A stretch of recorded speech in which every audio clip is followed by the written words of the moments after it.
Welcome back to my channel স্বরূপা lifestyle. তো চলো আজকে তোমাদেরকে দেখাবো নতুন একটা রেসিপি। তো কি বানাতে চলেছি, নিয়েছি দেখো সোয়াবিন।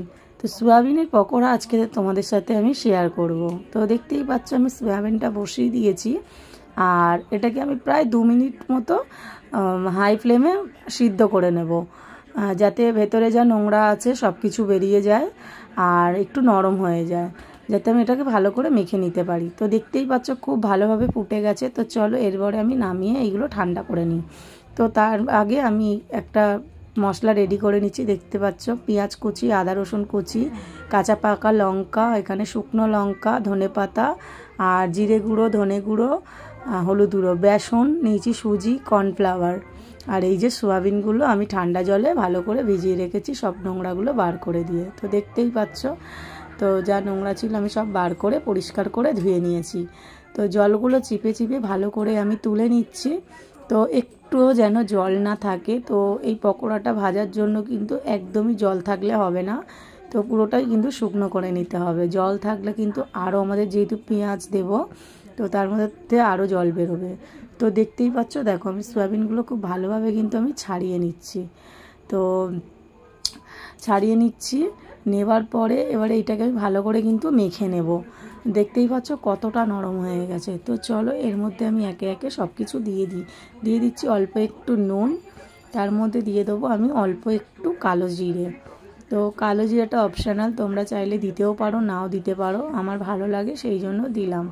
তো দেখো দিয়ে দিলাম অল্প একটু কর্নফ্লাওয়ার, তো দিয়ে দেবো অল্প একটু সুজি। আমি সব কিছুই অল্প অল্প করে ইউজ করেছি, যদি লাগে নেক্সট টাইম দেবো, তো সেই জন্যেই। তো দেখতেই পাচ্ছ আমি দিয়ে দিয়েছি বেসন, দিয়ে দেবো জিরে গুঁড়ো, ধনে গুঁড়ো, সব কিছুই দিয়ে দিচ্ছি, হলুদ গুঁড়ো, দিয়ে দেবো পেঁয়াজ কুচি, ধনে পাতা কুচি, কাঁচা লঙ্কা, আদা রসুন সব কিছুই যা যা কেটে রেখেছিলাম এর মধ্যে সব কিছুই কিন্তু একে একে দিয়ে দিচ্ছি।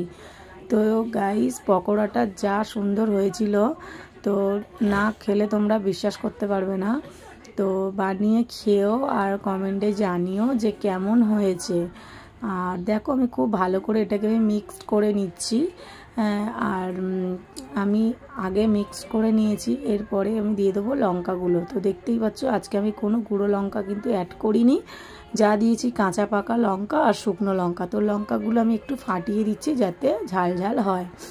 তো দেখো সব কিছু আমি খুব ভালো করে কিন্তু এখানে মিক্সড করে নিলাম, দেখতেই পেলে।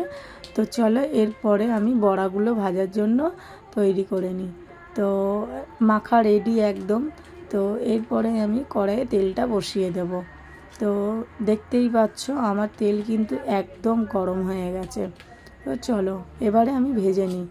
তো তোমরা তোমাদের মতো শেপ দিয়ে তোমরা ভাজতে পারো, আমি আমার মতো পকোড়া শেপে আমি কিন্তু পকোড়াগুলো ভেজেছি। তো দেখো কত সুন্দর হয়েছে।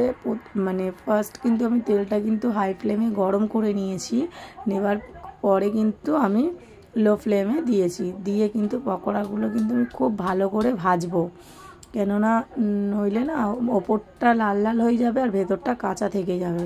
সেই জন্য একদম আমি গ্যাসটা কমিয়ে দিয়ে আমি কিন্তু পকোড়াগুলো ভেজে নেবো। তো দেখতেই পাচ্ছ তেলটা গরম বলে লাল লালও হয়ে গেছে, আর ভেতরটা খুব সুন্দরভাবে কিন্তু ভাজা হয়ে যাচ্ছে। বাইরেটা ছিল ক্রিস্পি আর ভেতরটা ছিল সফটি, জাস্ট ওয়াও, দারুণ খেতে লেগেছিল। তো তোমরাও বাড়িতে ট্রাই করো আর কমেন্টে জানিও। তো দেখো তোমাদের সাথে গল্প করতে করতে এদিকে কিন্তু আমার পকোড়াগুলো রেডি, কিছুটা পকোড়া আমার রেডি হয়ে গেছে, তো দেখতেই পেলে। তো চলো নেক্সট স্টেপ আর একবার তোমাদের ভেজে দেখিয়ে দিই। তো দেখতেই পাচ্ছ আমি কিন্তু আবারও আমি তেলে দিয়ে দিচ্ছি অল্প অল্প করে।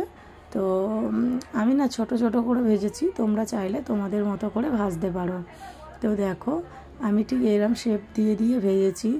তো এত সুন্দর একটা স্মেল বেরিয়েছিল, মানে এত রকম মশলা দেওয়া আছে সেই জন্য কিন্তু দারুণ একটা স্মেল বেরিয়েছিল, ভাজার সময় বুঝতেই পেরেছিলাম। তো আমি তো চিকেন বল বলে সবাইকে খাইয়ে দিয়েছি, হ্যাঁ, কেননা সোয়াবিনের কথা শুনলে তো পকোড়া খাবেই না। তো যাই হোক, বিশেষ করে আমার ছেলেকে তো আমি খাইয়ে দিয়েছি চিকেন বলে।